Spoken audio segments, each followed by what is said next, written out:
छांगुर गिनती गिने, दिवाली के बाद तो हो सकता है छांगुर गिनती ही ना गिन पाए।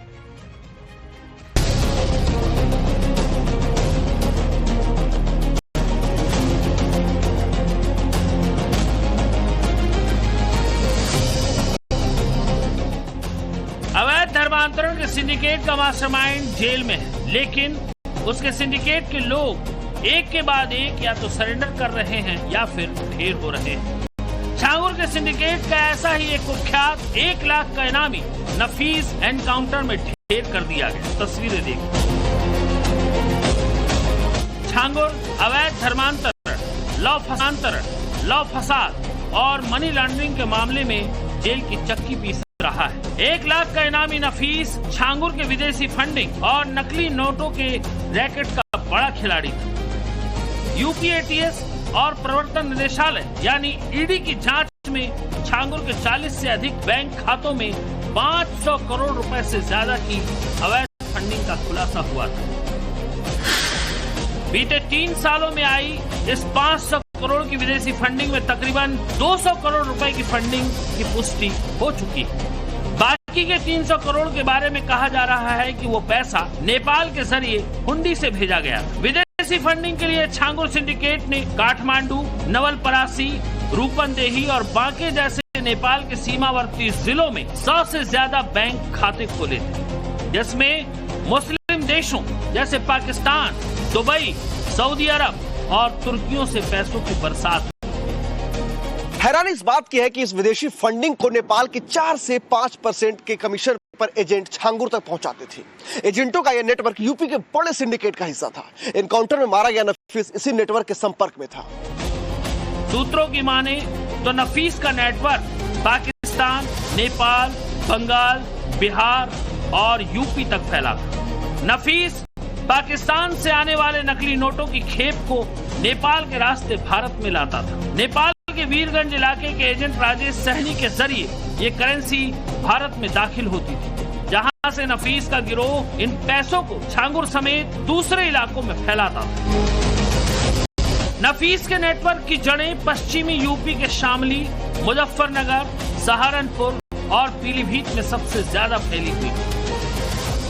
शनिवार को शामली में पुलिस चेकिंग चल रही थी, तभी बाइक पर सवार 2 बदमाशों को पुलिस ने रोकने की कोशिश की, लेकिन दोनों ही बदमाश पुलिस के रोकने पर नहीं रुके और उल्टे पुलिस पर फायरिंग और कर दी। पुलिस ने जवाबी फायरिंग की तो एक बदमाश को गोली लग गई। ये नफीस ही था जो पुलिस फाइल में हिस्ट्री शीटर था। नफीस पर तकरीबन 34 मुकदमे दर्ज थे और कई मामलों में वो वांछित था। जैसे ही फायरिंग में नफीस को पुलिस की गोली लगी, वो घायल हो गया। साथ में दूसरा बदमाश नफीस को वहीं छोड़कर भाग गया। ये तस्वीरें देखिए। इसी खेत से वो पुलिस को चकमा देकर भागा, लेकिन पुलिस के लिए नफीस का एनकाउंटर इम्पोर्टेंट था। उनकी गाड़ी का नंबर चूंकि नोट हो गया था, गाड़ी का नंबर टेस्ट करने पे जानकारी हुई कि ये गाड़ी जिसपे वो आ रहे थे वो पैशन प्रो थी, लेकिन जो नंबर पड़ा हुआ था वो स्प्लेंडर गाड़ी का था और कोई कैराना के पास किसी गाँव का नंबर था। तत्काल पूरी पुलिस को अलर्ट किया गया। हमारे एसएचओ कैराना और हमारे एसएचओ कांदला भी बाहर निकल के आए। जहां रास्ते बदमाशों से एनकाउंटर हुआ और बदमाशों ने पुलिस पर जानलेवा हमला किया, जिसमें हमारे एसएचओ कांदला बाल बचे, उनकी पिट्ठू जैकेट में गोली लगी हुई है। पुलिस के द्वारा प्रक्षा की गई फायरिंग में एक बदमाश गंभीर रूप से घायल हो गया था। उसे तत्काल जिला अस्पताल लेके जाया गया, जहाँ उसकी मृत्यु हो गई। नफीस के पास से पुलिस को 32 बोर पिस्टल और जिंदा कारतूस के साथ अवैध तमंचा मिला। साथ ही मोटरसाइकिल बरामद। वो नफीस के क्लोज कनेक्शन थे।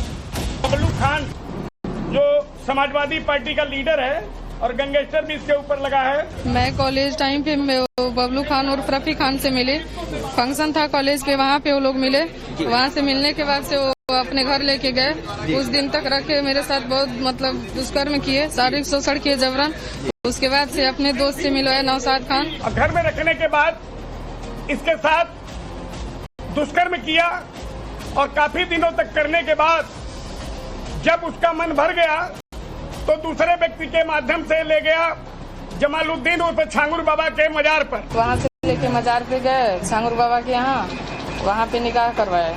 नशीला पदार्थ खिला करके और पान खिला करके झूठा, वहाँ पे निकाह करवाया, धर्मांतरण हुआ।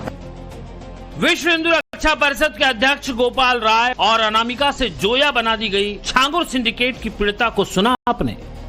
ये उसी बबलू खान की बात कर रहे हैं जिसका 1 लाख के इनामी और एनकाउंटर में ढेर नफीस से कनेक्शन है।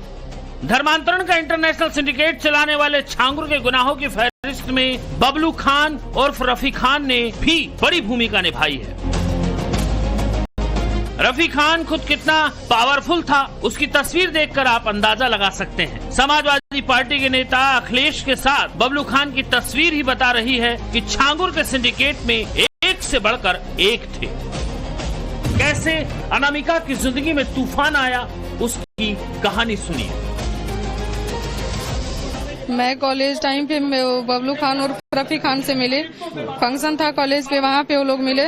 वहाँ से मिलने के बाद से वो अपने घर लेके गए। कुछ दिन तक रखे, मेरे साथ बहुत मतलब दुष्कर्म किए, शारीरिक शोषण किए जबरन। उसके बाद से अपने दोस्त से मिलवाया नौशाद खान। ये नौशाद खान है, ये नौशाद खान है। इनके साथ निकाह करवाए, ले जाके छांगुर बाबा के मजार पे उतरौला। उसके बाद से वहाँ पे ये लेके मुझे मुंबई गया नौशाद खान। वहाँ से लेके जाने के बाद से उसका मन भर गया, तो फिर ये मुझे यहाँ उनके यहाँ रखा नौकरी के तौर पे। आलमगीर है जो छांगुर गैंग का सदस्य बताया जा रहा है। आलमगीर अंसारी है, मतलब इनका लड़का भी है, इनका मैनेजर भी है। वहाँ पे ऑफिस पे रहते थे लोग सब। मुंबई में नहीं, अपने तमकुही राज में। वहाँ पे बंधक बना के रखे थे लोग। फोन नहीं मिलता था, मैं कुछ कर नहीं पाती थी। ये जाली नोट में सब लोग पकड़े गए थे, गिरफ्तार हुए थे लोग, जेल भी गए थे लोग गैंगस्टर में। अनामिका की जिंदगी में पहला विलन बनकर समाजवादी पार्टी का नेता बबलू खान आता है। बबलू खान के यौन शोषण का शिकार होने के बाद अनामिका नौशाद को सौंप दी जाती है, जो कि बबलू खान का दोस्त है।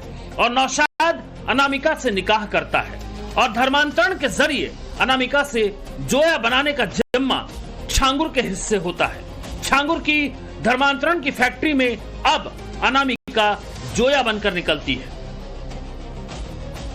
आपका धर्मांतरण छांगुर के मजार पर हुआ, वहाँ पे जी फोटो था वहाँ का। ये तस्वीर है जिसमें दिख रहा है कि किस तरीके से जो है छांगुर के मजार पर ये गई थी और वहीं पर इनका जो है धर्मांतरण कराया गया। छांगुर से मुलाकात हुई थी आपकी? जी वहीं पे जब मतलब वो हुआ ना, धर्मांतरण हुआ था, निकाह करवाए थे उसी टाइम। छांगुर ने कुछ कहा था आपसे? उन्होंने छांगुर यही बोला कि मतलब हिंदू धर्म छोड़ के मुस्लिम धर्म अपना लो, बहुत अच्छा है। तो इसी कहानी नहीं चाहती थी, लेकिन वो लोग जबरदस्ती वो करके नशीला पदार्थ पिलाए और अपनाना के लिए बोले। तो कितने साल से आपको प्रताड़ना झेलना पड़ा? 2017 से लगातार अभी तक। तो 2017 से 2025 तक। कुशीनगर की अनामिका को जोया बनाने वाले बबलू खान छांगुर ने ऐसी हजारों लड़कियों की जिंदगी को नर्क बनाया और इसके पीछे ताकत थी काली कमाई के पैसे की, नकली नोटों के कारोबार की और अवैध तरीके से लाई गई विदेशी फंडिंग की। बंगाल के मुर्शिदाबाद और मालदा में सक्रिय गिरोह भी नफीस के नेटवर्क का हिस्सा थे, जिसके जरिए नकली करेंसी पूर्वी भारत में पहुंचाई जाती थी। बिहार के खगड़िया और भोजपुर जिलों के कुछ तस्कर भी नफीस के इस काम में मदद करते थे। पुलिस सूत्रों के अनुसार नफीस का संबंध कालिया गैंग से भी था, जो पश्चिम उत्तर प्रदेश में सक्रिय अपराधी गिरोह में से एक माना जाता है। पुलिस की माने तो नफीस की मौत के बाद नकली करेंसी के नेटवर्क को बड़ा झटका लगा है। इन्हीं गिरोह की वजह से छांगुर का सिंडिकेट फल फूल रहा था। इन्हीं की मदद से छांगुर भारत में सालों से धर्मांतरण के नेटवर्क को लव फसाद की फैक्ट्री के जरिए बेझिझक रन कर रहा था। लेकिन छांगुर और छांगुर का सपोर्टिंग सिस्टम भूल गया कि जिस यूपी को उन्होंने अपने नापाक मंसूबों की फैक्ट्री बनाने का प्लान बनाया है, उसकी सत्ता योगी के पास है और योगी की पुलिस चुन चुन कर सबकी जमीन पर बुलेट और बुलडोजर चला रही है। ब्यूरो रिपोर्ट, टाइम्स नाउ, नव भारत।